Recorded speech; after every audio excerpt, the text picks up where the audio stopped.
The second thing is that we would like, we are trying very hard to keep the time so that we start at 3 and finish as soon as at an appropriate time.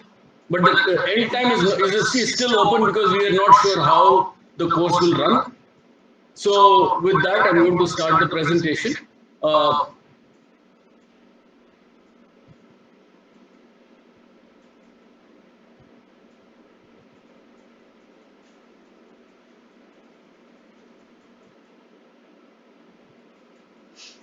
So as I said, can you all see me also?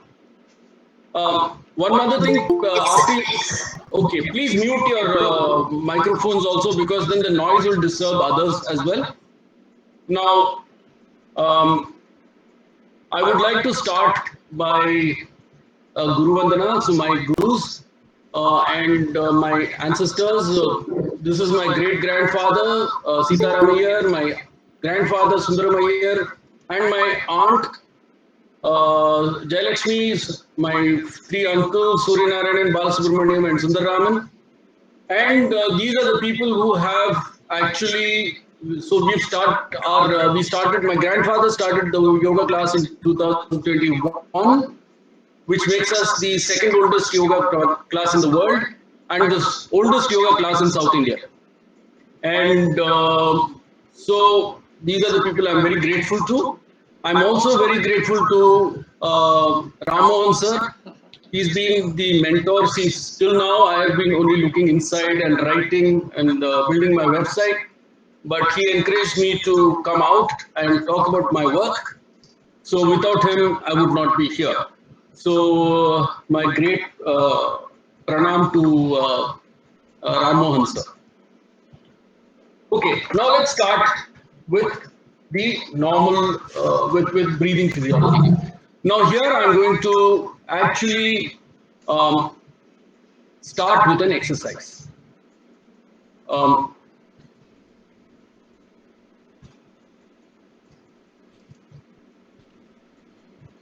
One second. Can you all see me now? Okay. Now, I will give you all some instructions. So I want you all to simply follow those instructions. So please close your eyes. Keep your back erect. Keep your back erect. And then start breathing. Just observe the breath. So you will see that the breath is physically, you're conscious of the breath only at the nostril, mostly. Now, I want you to slowly follow the breath. The breath will go from the nostril to the bridge of the nose, the bridge of the nose to the back of the head, the top of the head, and then the back of the head. Can you feel it? Your entire nasal cavity will fill with air. As you breathe in, your nasal cavity will fill with air, and then you'll feel a pressure at the ears. So, if I'm going too fast, I'm sorry. I'm going to repeat again. You will please note the air coming in from the nostril, through the bridge of the nose, top of the head, back of the head. Feel the air increase the volume inside the nasal cavity. That is indicative of the pressure at the ears. Then feel the air going through the throat. It will pass the throat. You will feel there are two restrictions at the throat. One is at the top of the throat and one is at the bottom of the throat, where the air is, where the air turns into the lungs. Then you will feel the lungs expanding every time the air goes inside and contracting every time the air goes out. Now follow the breath to the bottom of the lungs. If you will please touch your bottom of the ribs. Now, if you touch the bottom of your ribs, what you will experience is that the ribs do not really move. What moves is the abdomen or the stomach. Now, you will please focus on the movement of the abdomen. Now, there are two things that happen. One is either you can move the chest, the breathing can be energized by the movement of the chest, or you can also move the abdomen and then the chest consequently moves out. So now for the next 1 minute, half a minute or so, just follow whatever I said because I'm going to stay silent.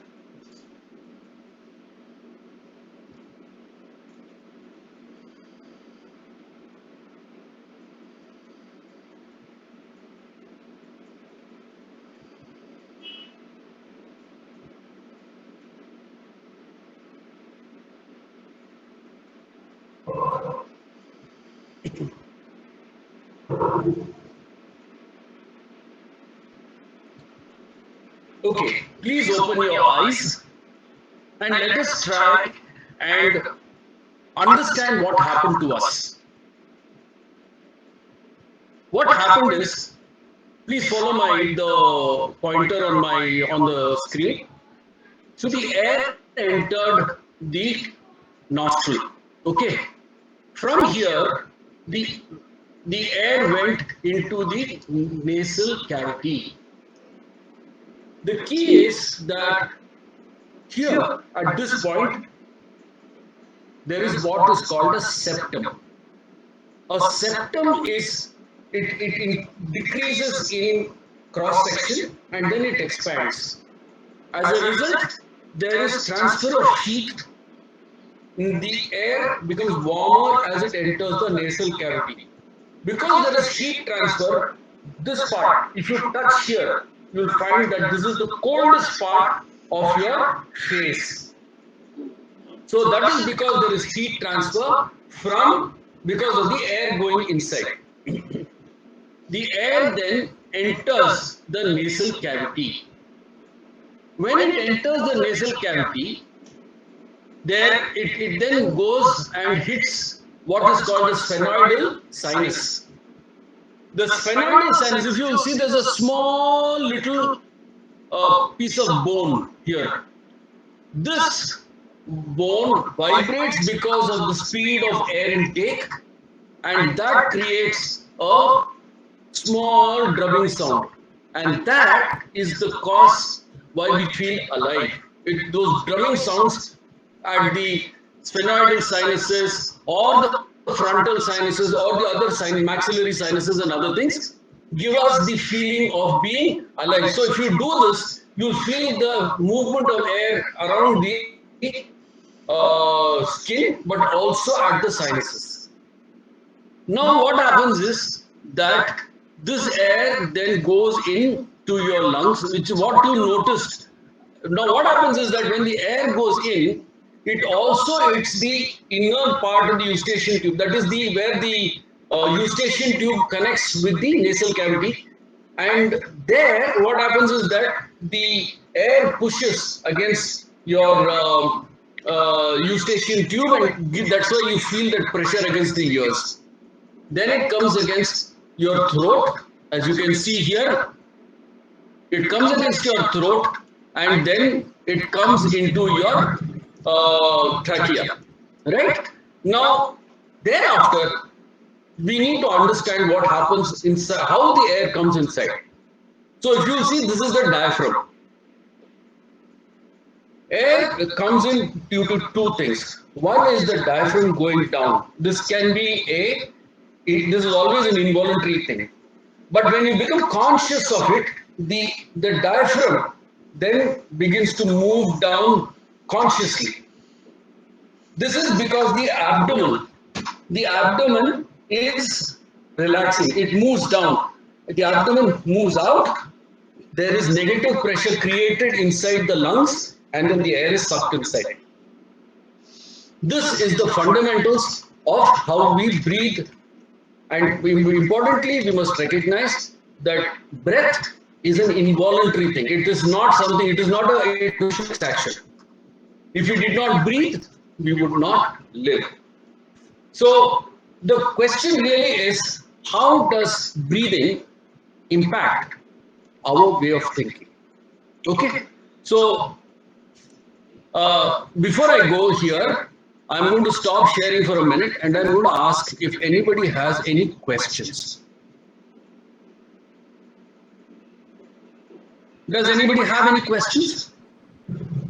Okay, I'm going to the next. I have a Yes. question. Yes. I just wanted to ask, you said when you breathe in, it goes up, and then automatically when you breathe out, it goes inside this thing. You're talking about the chest going up and then going down. That is when exhaling, right?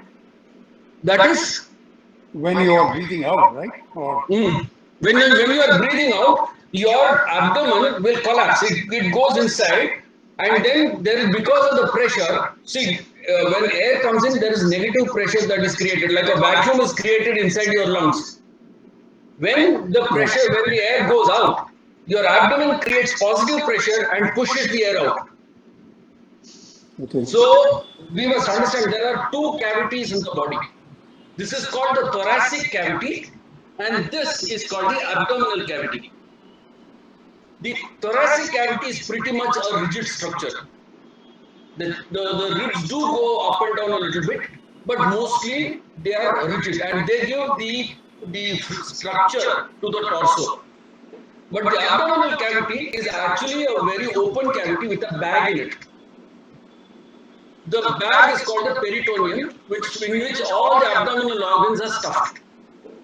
Now, as we go ahead, I will explain more of how the abdominal organs react to breathing. That is another thing that we will go at a later date. Right now, I want to only talk about breathing and behavior. What happens? How does breathing impact behavior? When we get stimulus, what happens to us, and how we react? Yes, sir. I think Mr. Vanjishwaran Nagarajan has a question. Please ask, sir. Yeah, sir, I just wanted to understand. Sometimes we breathe only through the left nose, sometimes we breathe through the right nose. Is it very local at the nose level, or is there something else that is beyond the So that is nadis. We are getting into nadis and the left and the right. This is the Ida and the Pingala. We'll go into that a little later because right now we are at a very elementary stage. Those are slightly more advanced levels. So we will definitely address that. Yes, Jayashree madam, please tell me.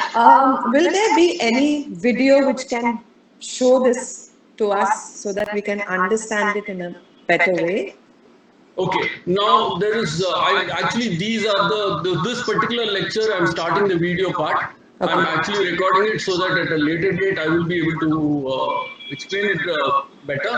Okay. But, okay, I was going to do it at the end of the lecture, but I'm going to show you my website. Okay. Just for 2 minutes so that you all can, what you call, you will have a reference area where you all can. So this is my website. It's called School of Yoga, and what I have here is pranayama. In the pranayama section, you will be able to get a lot of the information that many of the questions that you all have asked for, basically about breath, respiration dynamics. So in breath control, if you go, you will get about the various aspects of the breathing and things like that. And so this does have a lot of information there. Another thing is later on we will go into yogasana. Then there is one for health. So many of you may be interested. I have done work on basically heart, vertigo, kidney, um, constipation, then upper respiratory tract issues, PCOS, then other things like pain and things like that. Then afterwards, here I have worked on subjects like karma, dharma, bandhana, and things like that. So these are the classical subjects, and then I go down. If you really see, I go into aspects of Raja Yoga, and then various other forms of yoga, Jnana Yoga, and things like that, where I explain everything in greater detail. And then this particular aspect is the sorry. The philosophical base where I have talked about the Vedas, the Vedanga, Vedanta, and Shaddarshana, Brahma Sutra, Agama, and things like that. And then I have also got the Bhagavad Gita, Patanjali Yoga Sutra, and Hatha Yoga Pradipika. I have translated them from Sanskritam to English, and I have added my own commentaries. And lastly, I have spoken about things like, you know, Gurukula, what is a Gurukula system, and then Dharma. This is Yaksha Prashna is Dr. Ram Mohan's work on the whole subject and things like that. So, to answer the question of Jayashree Madam, this is the there is material available for you all to refer if you all wish to have if you all wish to refer. Otherwise, on the Sanatana Dharma website, I mean on the group itself, you all can ask me the question, and we will be able to. I'll be more than happy to answer those questions. So, Thank you so much. No problem. So, are you able to see the screen now also? Yes, yes. Yes. Are you Yes. able to Yes. see the presentation? Yes. Yes, sir. We can Okay. see that. See it. Okay, now let me talk about what happens in any situation. So, whenever we are in a situation, we so let's say in this case there is a snake. This is the stimulus. We have two things. One is the primary response, and the second. This is called the secondary response. Now let's look at the primary response. The stimulus hits what is called the amygdala. The amygdala is somewhere in between these 2 points. Can you all see me? Hello? Okay. So this is the intersection of these 2 points, somewhere above the roof of the nasal cavity is the amygdala, little above. So the first thing that happens is the stimulus gets hit.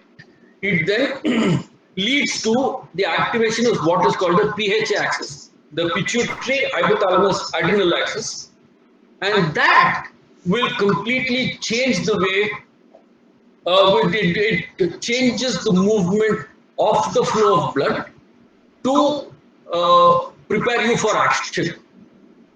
So what happens is that we need to understand what we are normally. Normally, we are at peace. Sir, sorry for interrupting, but please can you stop the presentation so we can see you better? Thank you. Okay. Okay. But we'll have to ultimately come back to the presentation again. Okay. 1 second.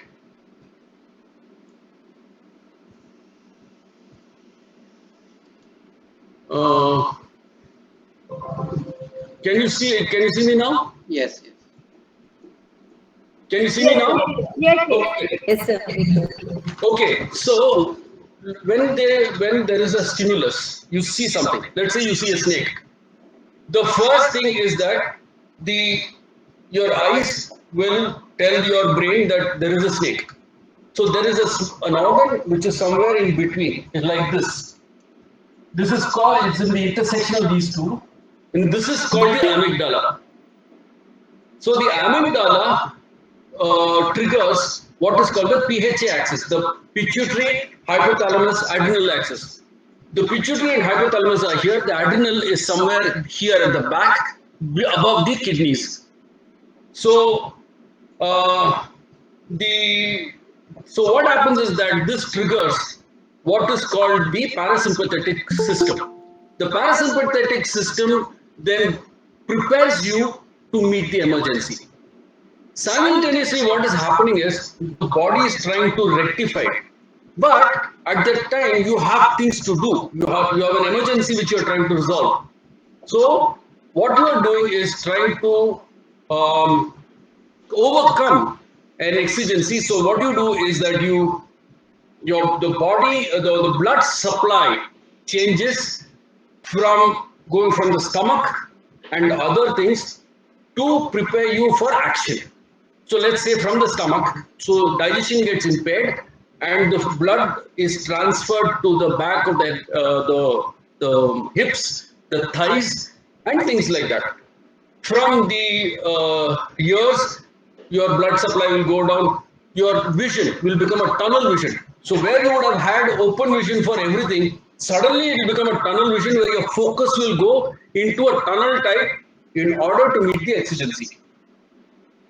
So this is what happens when the parasympathetic system kicks in. Now, what you now need is to come back into equilibrium. This equilibrium is called homeostasis. The equilibrium means what? Your blood pressure must be normal, your blood sugar must be normal, and all other aspects of your body must be in the correct weight range. I mean, in the correct range. Your temperature must not be too high. If you have you noticed in an anxious situation you start sweating, that's because your heart rate has gone up. Your entire body is reacting to meet the exigency. So this is primarily what happens. So I'm going back to the presentation. Jayashri madam has raised her hand. Yes, ma'am. Hello? No, I'm sorry, I did it by mistake. I'm sorry. No I don't know problem. how it happened. Thank you.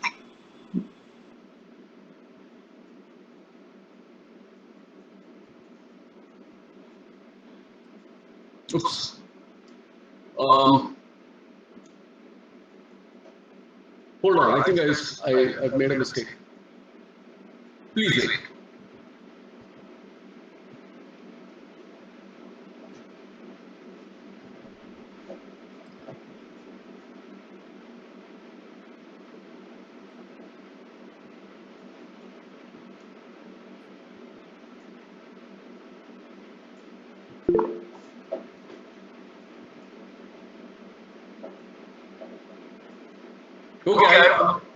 Okay, I've made a mistake. I've been corrected. Thank you very much.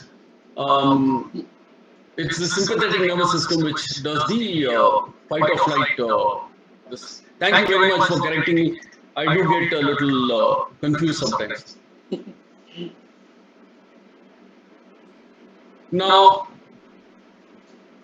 so we have the stressor, we have the primary response, we have a stress response, then we have the secondary response and the coping response. So I've just covered all this in detail. Now, this is the medical part, which is the gross element. Now, let's talk about let's open the hood and see what happens underneath, according in the yogic terms. Okay, like I said, the amygdala triggers the pH axis, increases heart rate, blood pressure for more blood, faster breathing, dilation of blood vessels in the muscles, dilation of eyes and sensitivity of the organs to assess situation and act quickly, auditory exclusion and tunnel vision, decrease blood flow to the skin, and this is also for suppression of pain. The skin is the first thing that often gets damaged. So to suppress that pain and other things, there is reduction of blood flow to the skin, increased level of blood sugar, fats, cholesterol for extra energy, and increased level of platelets. Now, if you notice all this, what happens is your actual blood system is got thrown out of order. And the interesting thing is the stimulus or the threat does not have to be physical. It can be psychological also. Suppose you're going into an exam, automatically all these things will happen because you're anxious. You want things to be completed. Or if you're going for an interview, if you're going for, or you're getting into an argument with somebody on the road, automatically all these things will happen. So what does this mean? That we are continuously being impacted by change, by stimulus. And what we need to recognize is that this is a continuous process. It is happening continuously to us. As a result, there is a high level of toxic chemicals within our system. Why am I saying this? The uh, the adrenal glands pump out cortisols and adrenal to to allow us to manage a very difficult situation. But at the same time, they are also destructive to our bodies. And very often, if you will notice, when you're stressed, you will eat more, you will get anxious, your relationships get screwed, and things like that. So we need to understand if your blood sugar levels, if there is an increased level of blood sugar, fats, cholesterol for extra energy, you're going to try and compensate it. So we need to understand that this is also a very major reason why we tend to go out of balance. So let's look at what actually happens. The Indriyas, that is the Chakshu, Srotra, Grana, Rasana, and Sparsha, that is eyes, ears, nose, these are the uh, organs which take in stimulus. From here, this input is collated to what is called the manas. Manas is the point where all the cognitive elements are collated. Now, from there, this data is taken to what is called the buddhi. Buddhi is where you are comparing what data the data that came in with your frame of reference. That is, you already have a frame of reference with which you're comparing all stimulus that comes in. That is, I'm conditioned to behave in a particular manner. My conditioning comes from my DNA, what my mother and father taught me, the school I went to, the friends I had, and things like that. So that is my dharma or my conditioning. The stimulus that comes in will get compared with that. When my mother has taught me that you must not touch fire, the minute I go close to fire, my dharma, the intelligence, the data that is coming from my sense organs getting collated, and my buddhi is telling me when comparing with the data that I've got that I must not touch fire.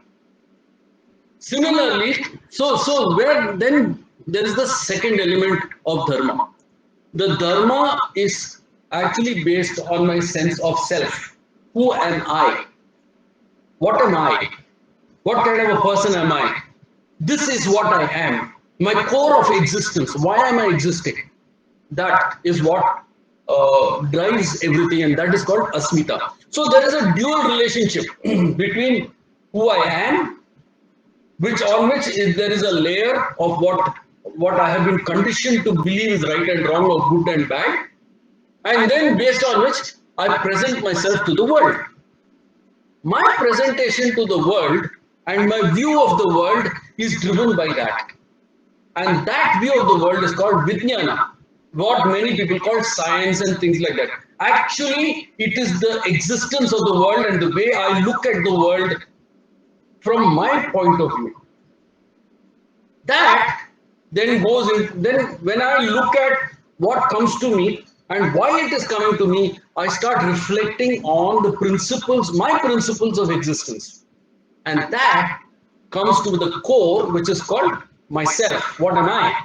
And that is called jnana. That is reflection of me, of myself, is called jnana. And this entire process is called yoga, where I integrate myself, outside world, to myself and to who I am, is called yoga. That's all. Nothing big about it. Now, whenever there is stimulus, when we compare it with who we are or what we have been taught or our conditioning, the buddhi and the dharma begin to talk to each other. And from there comes duality. Good, bad, right, wrong. And then the ahankara, that is, I am this. How can you do this to me? Or whatever. That reaction then gets driven, and then your indriyas execute the response. So this is essentially the stimulus response as driven by our system called yoga, which is an ancient system. We actually, this is about 5,000 years old. I'm not making this up. So this is what is this is what drives us. Okay. Now let me look at this in another way. We've all heard of Guna. Okay. Now Guna is the basic driver of Guna is again, who am I? What am I? The first thing is whenever we are in a normal state, that is where everything that our DNA plus our parents plus our schools plus our teachers plus our friends taught us, or where we are at balance. When we are at balance there, we are chill. Basically, when everything is chill means we are in a state of homeostasis. So when that happens, then when there is a stimulus, the first thing that happens is our sense of balance is disturbed. When that sense of balance gets disturbed, what is actually happening? We are being moved from equilibrium. The sense of balance and this is when it is disturbed, we resist it. Why? Because of two reasons. One is we don't want to be moved out of the sense of balance. We are very comfortable. And the second is we are anxious. That the stimulus will change the way we will change things. We don't want to go very often outside the envelope of comfort. Okay, the zone of comfort that we are in begins to get threatened. So we get anxious and so we resist change. This resistance to change is called tamas. Now, but there is another part in us which automatically says that this is the right thing or not thing. So while at one level we are resisting the change, there is another level where we are processing the stimulus. The stimulus is getting processed. So that's what I said. There is the sympathetic part, the primary part. The primary reaction to stimulus is the resistance, the fight or the flight. The secondary response is where that data gets processed. Our data gets processed and we are constantly thinking, am I doing the right thing? Do I need to do something different? And then at some point, the conscious element begins to work on us. And that begins to impact, and then we begin to apply energy to the stimulus, to what we need to do. And then we begin to see the need for change. But throughout that change process, we are in a state of anxiety because we need to be sure that our asmita or the sense of self is not threatened at any time. So that is why your corticosteroids, the cortisol levels will be higher, the adrenal levels will be higher until you achieve balance again. The state of balance is called sattva. Where you are in control, you are in harmony is sattva. So you can see that you have moved out of the position of dharma, your zone of comfort, to a different zone of comfort. But there again, you have to reach that zone of comfort if your anxiety has to go down. So this is the cycle. Tamas, Rajas, Sattva. And this is a continuous cycle. So it could be a mix of Sattva and Rajas, it could be a mix of Rajas and Tamas, or whatever. Okay? So, okay, before I go into this, I want to stop sharing and ask you all if you all have any questions. Do you all have any questions?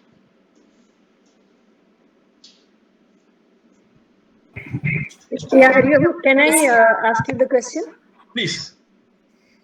See, when sattva and rajas and tamas, that we understood, but what is it naturally only that is happening, or we can influence it? Can we increase our sattva? See, it is like this.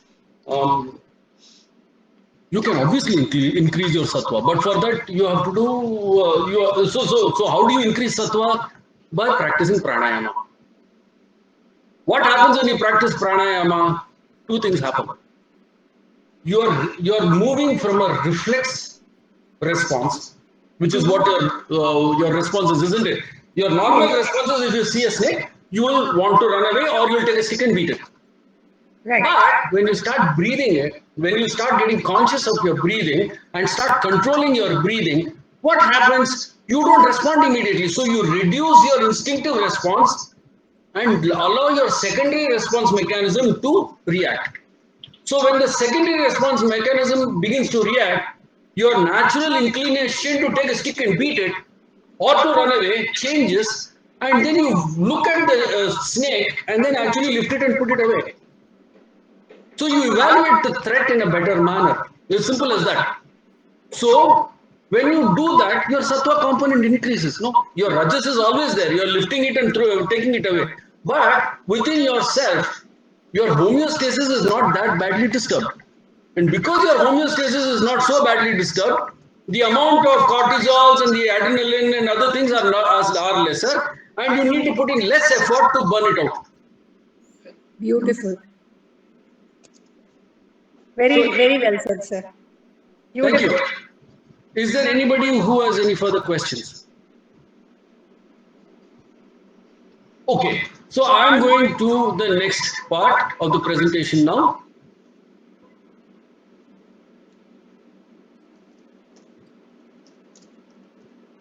So I'm going to talk about the terminologies that you all need to do to understand in terms of pranayama. So pranayama has got four major components. The first one is called puraka. Puraka in our own normal terms, puraka means to fill, basically. Purakarna. Puraka is that to make it full. Then you have abhyantara kumbhaka, that is antara means inside. Now what happens is that once your air comes inside the body, you hold the body. So what are you doing when you do abhyantara kumbhaka? Kumbha means pot. You fill the pot, you hold the air in the pot. What is happening when you fill the air in the pot and hold it? You are making it conscious. What is a reflex action has now become a conscious action. So by abhyantara kumbhaka, you are holding the air and your consciousness is now you're withholding, you're allowing the breathing to become a conscious effort. Then you have rechaka. That is you expel the air or exhale. Okay. And then after you exhale, you hold the air. What are you doing when you hold the air? You are actually making it conscious. The entire breathing process becomes conscious. Now, what is also important is the way you breathe in and you breathe out. In a stress situation, your breathing becomes rapid. It is shallow, it is rapid. But when you practice puraka and rechaka, it must be calm, it must be in a flow, there must be no breaks, there must be no flutter. So that is how your breathing must happen. So this is very important because when you do that, as Sonal ma'am had asked, when you are doing this, it begins to get conscious, it begins to come under your control, and you go from a primary response situation to a secondary response situation, thereby increasing the sattva component of your existence. It is not just about your sattva component now. This will impact your responses throughout in all other situations as well. So it's very important that this you understand this. Puraka means taking in. Abhyantara kumbhaka means antara means inside. Kumbhaka means pot, holding the air inside the pot. Rechaka is exhalation. And then you have bahya kumbhaka where you have emptied the pot and you are holding it in. Okay. Now, let's practice. Uh, Now, I want whatever we did, I'm going to just ask you all to do the same thing that we did in the morning. I mean, the beginning of the exercise, which is to breathe in the same way that you all did. Breathe in, hold, breathe out. But when you are breathing in, follow the breath at the nostril, the top of the head, the throat, the chest, the abdomen, and the anus. Then hold without, with, when you hold also, it should not be physically holding it. It should be a natural hold. See, very often what happens is people tighten up their abdomen or their chest. Don't do that. It has to be natural. This is your body. Please remember this. Whatever you are doing is personal. You are not doing something for somebody else. This is personal. It is you. It is you, your need to be able to face your existential situations in a in a in a balanced manner. So it's very important that you follow when you practice. You please practice regularly. So let's do this. I'm going to stop sharing again, and let us go through the process. Please try and do it yourself. And okay, so I will guide you all. Please close your eyes if you can, and then remove your specs or whatever. You can actually, what you can also do is touch your body at that various points.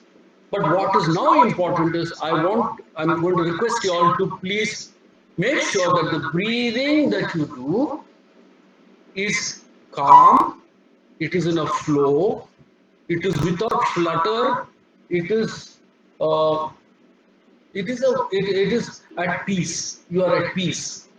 Okay. So we will try this now. Um, so shall we practice? Yes. Um, Close your eyes.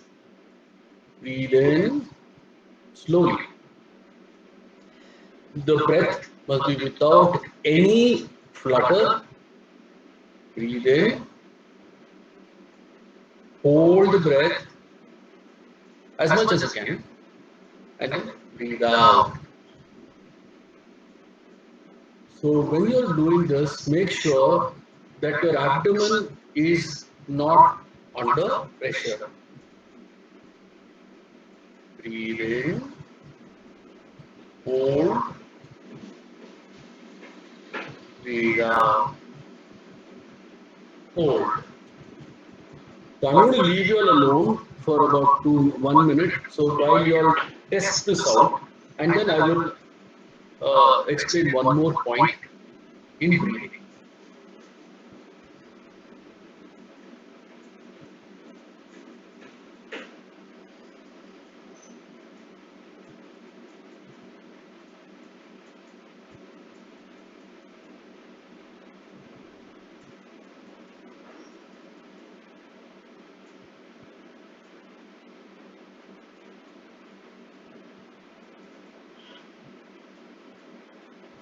Okay, have you all, is there any questions now that you have after you all have done this exercise? Does anybody have any questions? Yes, please. Yes, Jayashree ma'am. Please ask the question. So does the holding between the breathing in and the breathing out need to be of the same duration? Right now, don't get into duration. Okay. Right now, what you are doing is basically understanding the dynamics of breathing. Okay. Controlling is a totally different ballgame. So, what I'm asking you all to do is basically breathe in a manner that it has no flutter. There is a flow, and you are in control of it. It doesn't matter that. See, you've just started. So it is not sensible to to expect you to be able to control it. First, you need to be conscious of it. So what I'm trying to inculcate is the feeling of consciousness. And I'm going to also suggest that you be conscious. Like for instance, when you're cutting vegetables, when you're cooking, Be conscious of the breath. Be conscious of where your hand is going. Be conscious of where the breath is moving around you. So there will be air that is moving around you. That is also prana. So be aware of this. So essentially, what I'm trying to do is to increase your consciousness to the movement of the breath, to the movement of the breath around you, of the prana around you. So right now, let us not get into. I would not recommend that we look at control of the Puraka, Rechaka, Kumbhaka combinations because those will anyway come a little later. Okay, thank you. No problem. One other thing I would recommend is that you see there are two ways in which, like I said, we have the thoracic cavity and we have the abdomen cavity. The abdomen is essentially just a bag in which we have stuffed all the intestines and other things, and these are held by tissue. I mean, basically the tissue part. So it's essentially a loose thing. Okay. Now, what happens is most often we actually force our diaphragm down using the chest. When we do that, the impact is different, and when we actually allow the abdomen to fall naturally without tension, then what happens is actually we increase the movement of the abdomen, we increase the airflow, and the control over the airflow becomes better. Because the whole body begins to get live. It becomes alive. Actually, the whole body becomes alive. Otherwise, if you keep this rigid, what happens is that this part is just a piece of, is a block. Only the chest is moving up and down. You're not getting full, what we call volumetric efficiency of your lungs. So you must allow the stomach, the abdomen, to relax, to move along with the chest. So the abdomen will go down, and then your chest will go out, and then your abdomen will come, and then the chest will go. What am I saying? Yes, then the chest will come back. Okay. Now, this is a very important thing. Your entire body must become part of your prana, of your growth, of your movement of prana within and outside your body. So this is another thing I would recommend that you all practice. One moment. Yes, Sonalji. How to control the flutter? I mean, I'm noticing that flutter, but Yes. not able to. You won't be able to do it. That is why it is called pranayama. It is control. It's not that simple. Abhyasa is important. So I agree with you. Even today I can't control it properly. You won't be. It will. What will happen is first the flutter and the kind of breaks. You know what will happen is you'll find that it is when you increase first there will be a lot of air coming in, and then it will suddenly go out. There will be no air. So these are the many things that first is there will be greater inhalation in the initial stages, and suddenly there will be no air as you finish. Second thing is there will be breaks, there will be flutters. All this is where we are today, because we have continuously we've actually accepted that breath is a given. We have to breathe, but we have not understood the dynamics of breathing. You are 100% correct that initially it will be very, very hard. It will be difficult. But don't give up. See, for instance, suppose you are waiting at a bus stand. You are waiting for the bus to come. So what you can do, keep your back erect, relax your body, and observe the breath. Nobody said you shouldn't do that, no? So it's up to you.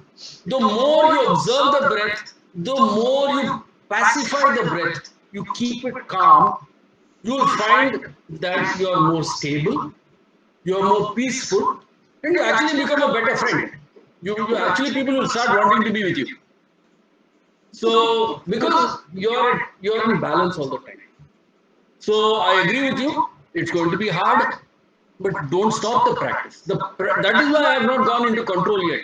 I am asking you to basically just practice the fundamentals of breathing. Just breathe calmly. Let the flow be like like this. Let the flow be calm. Be at peace. That's when the sattva component also increases.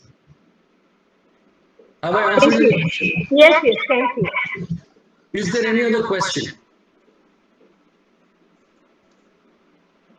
Okay, so Raman sir, should we go to the next step or just we stop here for now?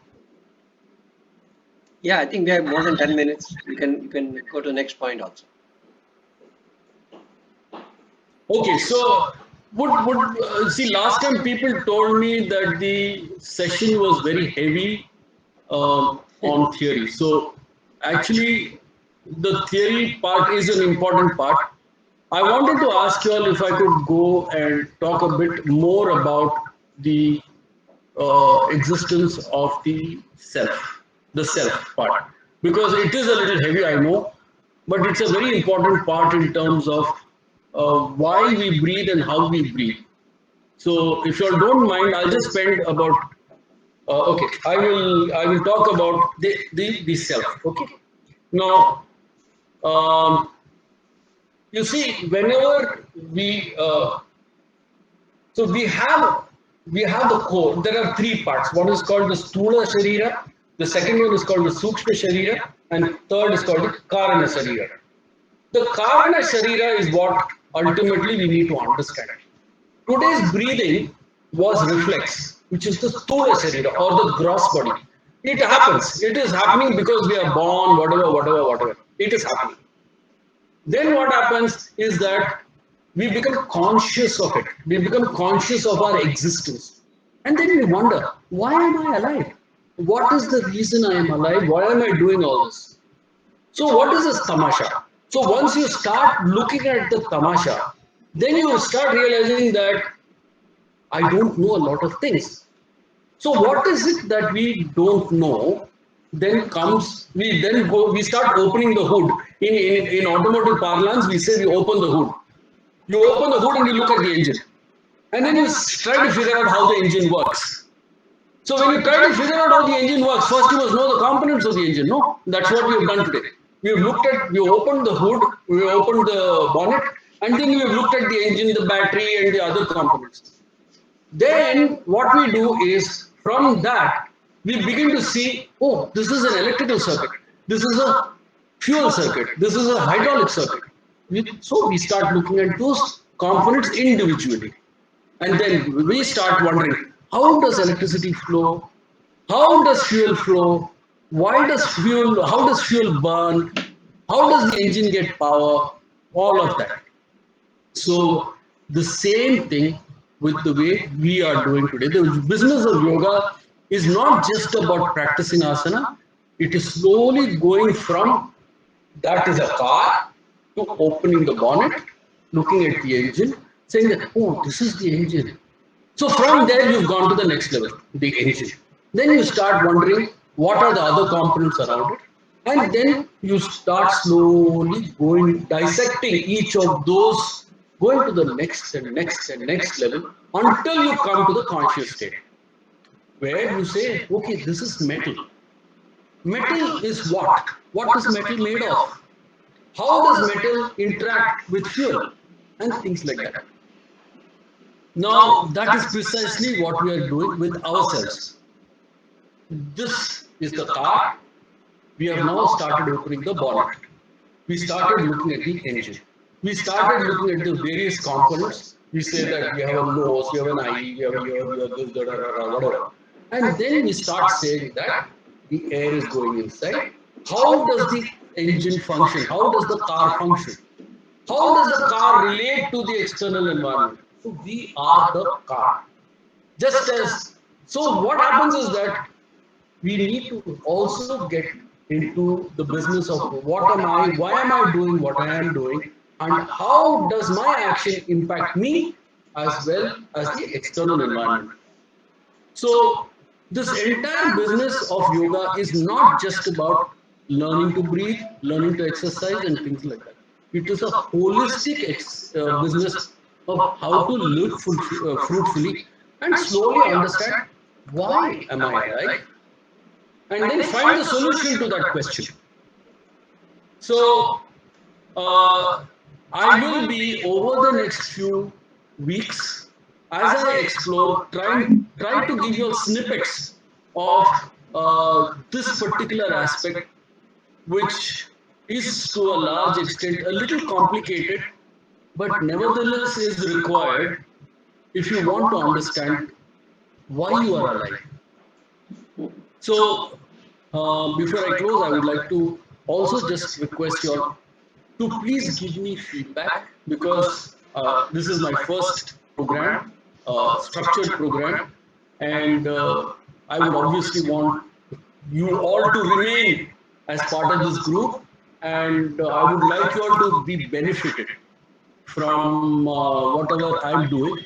So my request to you all is, please do give feedback, number one. Number two, practice is the most important thing. I have given you almost a good portion of pranayama in this session, but that has no value if you don't practice. So my request is, over the next week, from now to next Saturday, practice this breathing part for at least 5 minutes a day. If you can breathe normally, or practice this Puraka, Abhyantara, Kumbhaka, Rechaka, and Bahira Kumbhaka, then what will happen is that as we begin to explore this journey together, there will be growth. And as Sonalji said, you will slowly start increasing the sattvic component within yourselves. And you will experience it. And others will experience it. Others will tell you, "Arey, boss, what happened to you? You become very shant, or become very quiet, or very peaceful. You don't get flustered." Now, the thing is that my request is, please practice what we have done this class, and then what will happen is we will all gain in value, because I will gain in value from what you tell me. I will gain in value by practicing myself, and you will gain value because of the practice. Yoga is only 5% or even 2% theory, 98 to 99% practice. It's practice, practice, practice, and looking inside the who, the body. Somebody had asked a question. I think Geeta, somebody had asked a question. Ma'am, if you want to ask a question, please go ahead. Hello? Somebody had asked a question. Okay, if somebody wanted to ask a question. Okay, if there are any further questions, please ask. Otherwise, we'll close the session. Good evening, sir. I just had a question, sir. So yes, ma'am.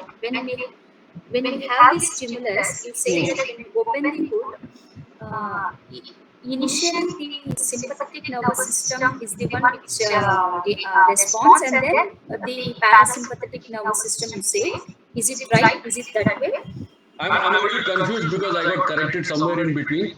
So I will rectify that, because the whole system is called autonomous nervous system.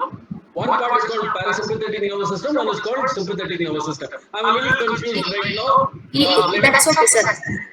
That's okay. So my question was, I was in the assumption that either one of the both would act parallelly, or my question is, so when we breathe in or when a stimulus comes to our mind, only one of the nervous system would respond, right? No, both are functioning continuously, but because of the exigency of the situation, the parasympathetic or the sympathetic nervous system, that is the flight or fight nervous system, takes control of the situation. Because the other functions are still going on. No, you're still breathing, your heart is still pumping, your liver is still working. All that is also got to function, because the base functioning of the body is done by I think, sympathetic nervous system.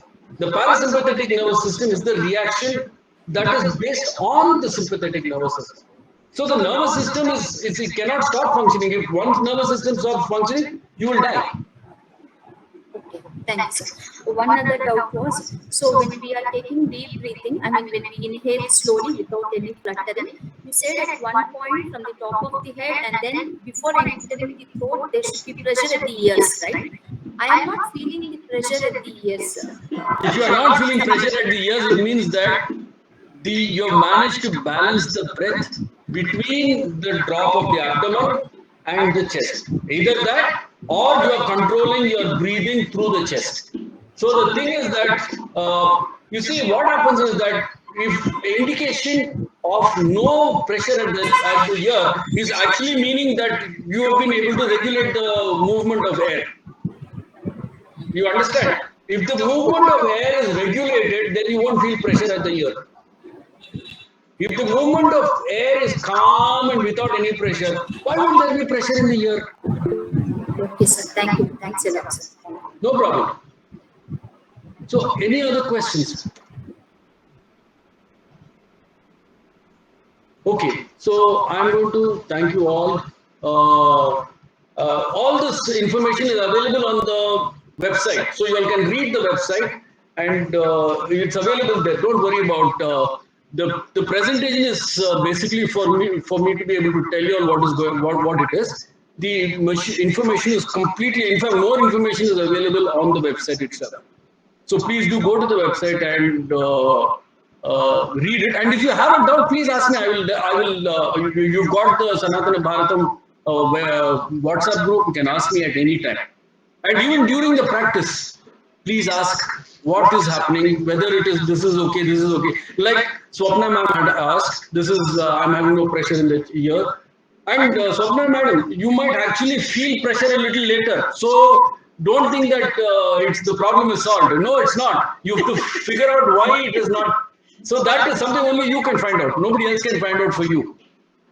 So I have given a plausible reason, but then the actual reason only you will know, because it is your breath. Your breath is going inside and coming out. Only you will know that whether your abdomen is. See, there are only two cavities and the diaphragm is going up and down. Only you will know whether you are in the right, whether it is happening because your breath is calm, or whether you have actually just modulated the breath around this place. Okay, so this is something you have to figure out, and you have to make sure that the entire body is actually moving up and down in a without in synchronous in a synchronous manner with nature. Basically, that is what is happening. Your breathing is becoming one with nature. Okay. So with that, I'm going to hand over the podium to Ramon sir, and from my side, thank you very much.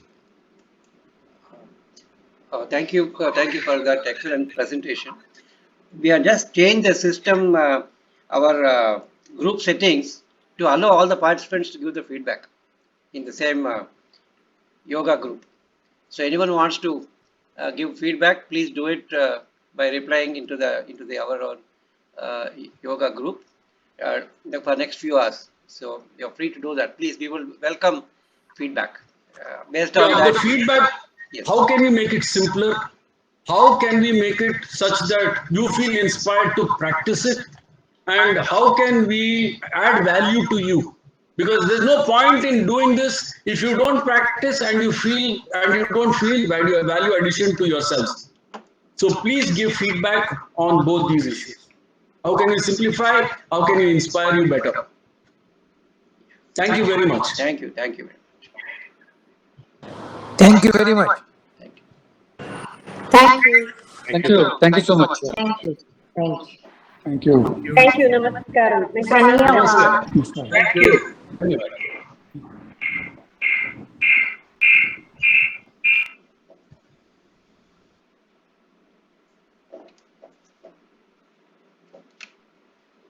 Thank you, sir.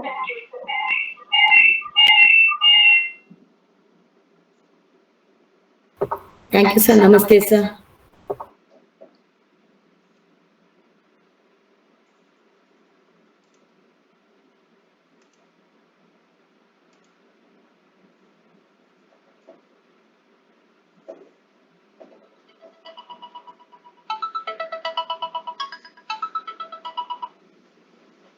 Excellent. Bomadalan. Excellent. Yes, definitely. I think you're now seeing a lot of feedback coming in. I have opened our group settings also to allow people to give messages. At least we'll spend the next hour. One person suggested, he says, because it's in English, can't you say it in Tamil? He says. I see how many people are. No, that's what I have got the mother tongue of people. Most people, I think the majority, I just look at how many are there. I think maybe a few in between Tamil may not be a bad idea at all next time. Just like, I mean, more casually. I don't think so. I mean, colloquial, you know. Ah, doesn't matter. Brahmin Tamil is the best one. That's the best form of Tamil. Not Madras Tamil. இல்ல கொஞ்சம் கேட்டிருக்கான் just now someone is it was nice, very nice. நல்லா இருந்தது. Everyone was on time. Only a few, 2 or 3 people joined late. I just admitted them today. 46 people were there. The maximum was 46 today. Good, very nice. It was very good. Oh, very excellent. No, it's excellent. It is all very good.